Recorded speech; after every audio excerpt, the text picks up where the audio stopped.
どうもお父さんスイートのパパです。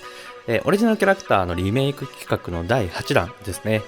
今回はセリアさんの考えた七種の森神というオリジナルキャラクターです。彼女は森に住んでいて、人前に使わすのはホタルのような光で、自分自身はめったに、人前に姿を現さない。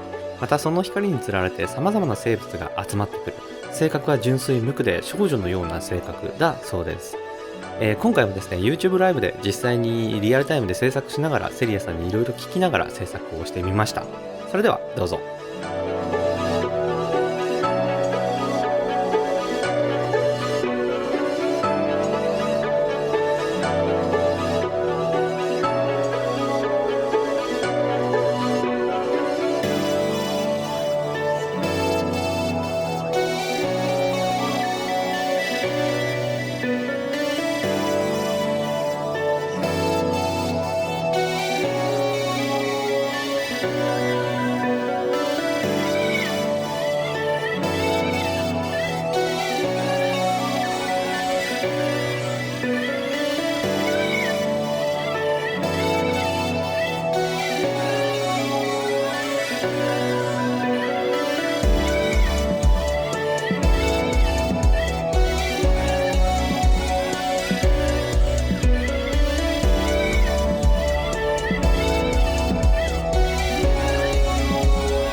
ちょっと洋画のワンシーンっぽい感じにしました。はい。というかなっちゃいました。セリアさん素敵なキャラクターありがとうございました。また後でお送りしておきます。オリジナルキャラクターのリメイク企画なんですけど、予定ではあと2人かなと思ってるんですけども、それもですね、YouTube ライブで制作していこうと思っていますので、お楽しみに。で、残りの2名作った後はまたどうするか考えますね。それでは今回も最後まで見ていただいてありがとうございました。